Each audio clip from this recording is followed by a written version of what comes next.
What's up, everybody? Welcome back to Taste Like Music. Jason and Joe here, coming at you with another review. This is Album of the Week, where we review records submitted to us by our patrons. This week, we are reviewing a record submitted to us by Dylan, but not the Dylan that you're thinking of. It's Dylan, we call him Scroz. I'm not really sure how to say his last name.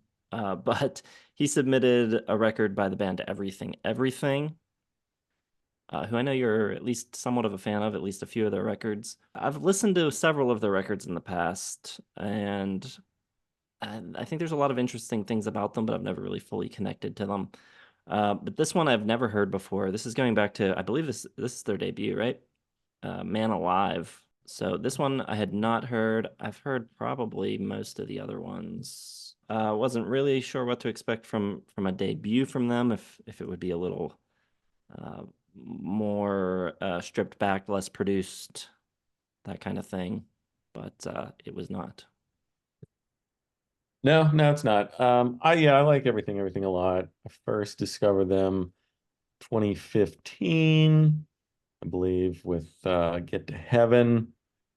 And then I went through their discography. So I'd heard this one before, but not for a long, long time. I kind of forgot about it like during the Album of the Year series. So it's been 9 years since I listened to this one. But I like their new stuff. I liked Raw Data Fields in my top 10. Mountain Head's pretty good too. So I was interested. I was happy to get back into everything and head back to the debut. Quite a bit of, I don't know, discussion surrounding the vocals on this record on our Discord. I'd say most people there did not care for the vocals, especially the singer's tendency to flip between his full voice and his falsetto, just like every couple of notes he's like up and down, in and out of the falsetto. I gotta say, it didn't bother me, and if people weren't talking about it beforehand, I wouldn't have even thought about it. Yeah, I mean, people made such a big deal out of it. Like I was like, okay, I know what he sounds like. Like there's no way I could remember like something completely different. Like so when I went back and listened to it, I was like, this basically sounds like he does now. Maybe a little raw, maybe a little less technique, but it's the same thing. So that was confusing. Some of the low scores for some people I was confused about as well. So I don't know. It felt a little like a case of like one person said it and then people couldn't like unhear it or something. I wonder if no one had said anything, if scores would have been that low. Well, I'll bring the score up a little bit. I like this album a lot. Might be my favorite Everything album, actually, now that I think about it. Maybe second to Get to Heaven. But, I think this is really cool, interesting stuff for a debut. I think it's really, their sound is really well formed already, well developed. If you listen to the album from this year, Mountain Head, and you go back to this, like it's kind of still, they're still trolling the same area of music. They called it indie-tronica back in the day, and it's very twisty and herky-jerky, and little angular guitars. The vocalist Jonathan Higgs, he's got that lilt to his voice. He'll jump around, he'll slide around. He gets into his falsetto a lot. He'll do it, in the middle of a phrase. Sometimes it's not like, clear delineation between the regular voice and this falsetto. He's all over the place, and I find that pretty cool. I think it matches the music well because you never know where he's going to go. You never know where the music is going to go. And I think if it didn't have hooks, like there definitely some good hooks, some big catchy choruses. If it was just that lilting all over the place, I don't know how much I'd like it because for me, it's all about the catharsis of those big choruses. Like you hear these hooks and they don't skimp on them. They throw them in there a lot because I think they know that their music is a little hard to digest. But there's just plenty of melody. There's some really great synth sounds, nice and primitive sounding. Like you know Some stuff I hear is like a 90s video game MIDI palette sounding, which is interesting. QWERTY Finger has one. It doesn't sound like, they're just ripping off the 80s, which is nice. It's a refreshing kind of thing. Photoshop Handsome has more of like a Pac-Man arcade sounding synth. The guitar to me, and I was hearing this in a couple different places, very yes sounding. Like I heard some like Steve Howe. I think the bass playing is pretty spectacular. Heard some Chris Squire in there. He kind of has that same tone as Chris Squire, and he's definitely not afraid of getting a little proggy. So there's some sections on this album I think that kind of veer into prog, which is cool. I think the chord progressions are really interesting. They're all over the place, and it keeps you guessing. It's not for someone who really likes structured, like just formulaic kind of music. Like this stuff is very zigzaggy, and I like that. I mean, I like to be kept on the edge of my seat when I'm listening to it. Suffragette has some nice big loud guitars, nice paranoid bass line.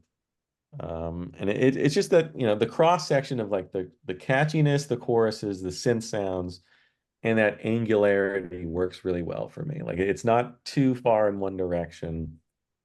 And I'm not a person who really likes that angular like post-punk sound. So the fact that they kind of balance it, I really appreciate, really like it.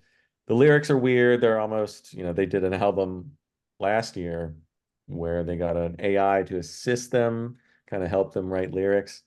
They kind of had that going back in the day before AI existed, like the stream of consciousness. It feels almost random at times, some of their lyric choices and wordplay, but I think it's cool.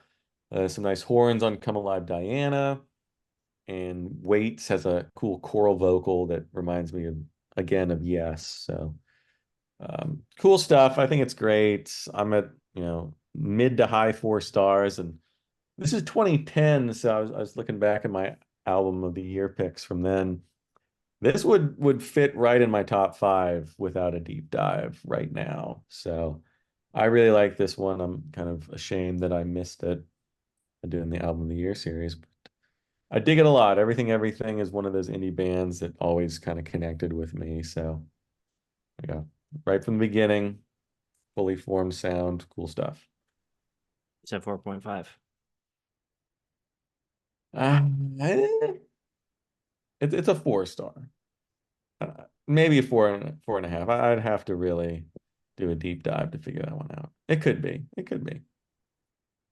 So for me, they've always been a band that I like just enough to like listen to the next thing they put out and then never think about them again. And then they put something else out and I'm like, well, I guess I'll check it out. Like, so they keep like stringing me along, but never really delivering anything that I find that exciting. And I feel like I should like them more because they do a lot of cool things. They remind me of a lot of different bands from sort of around the same time period they came out. I hear like Yesayer a little bit at times. Someone in the Discord said Temper Trap, and I can kind of hear that.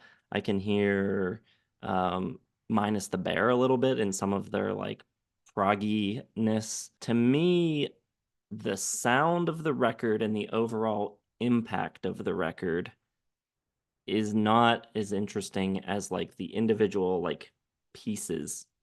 Like if I hone in and listen to what any individual is doing on this record, it's a lot more interesting than just like sitting back and taking the whole thing in at once.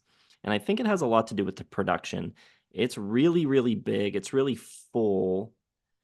It's almost like it glosses over too much of what's happening. I don't know if that makes sense, but it kind of flattens everything out into like this just big sound. And it kind of ends up feeling more like the Temper Trap or like just like early 2010s like big indie pop hits like Young the Giant or something. Like I don't mean I don't have anything against Young the Giant, but it just feels less interesting than it is. Or maybe like Muse is a good example. It kind of sounds like Muse to me, where I don't think they're a comparable band, but I think the sonic quality of like how big it sounds makes it seem less interesting to me. And you're talking about like hearing yes in the I could maybe hear yes in the playing, but I don't hear it tonally. I don't hear Chris Squire's bass or anything. I don't know. I think they take a lot of cool, interesting influences and pull like all the wrong parts from it, or like it just maybe they're not pulling the wrong parts, but the way it's coming together is not as interesting as they want it to be, maybe. Something about I think it's just the sound of it, maybe. I don't have a problem with the vocals. I think the playing's really cool. It's just like too grandiose, too big. It's too like stadium sounding for like what it could be or should be. It's like another one where it's like I don't dislike it. It's fine. But for me it's like a 3-star record. Any of that make Well, I sense to definitely you? hear some Chris Squire. So you got to go back and listen to like Waits. Like Okay. even that same like kind of clanging bass line, the tone reminds me of Squire a little bit. I mean it's possible. It's just the way it's just so modern sounding. And I don't know. It just sounds like a big rock blob. But yeah, you pay attention to things a little more closely, and there's a lot of cool stuff going on. I don't think that they're bad. I mean, they're really cool players. I think the writing's interesting.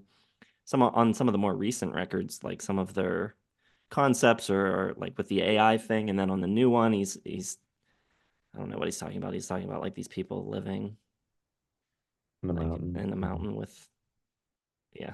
I don't know. I mean, I guess it's just the production and the sound thing because I think it sounds great, but I love Muse and I love that grandiose style. So it was produced by David Costin, who I don't really know. He did some stuff with like Flaming Lips, and I don't know what he produced though. He was not like a big name. It does sound familiar.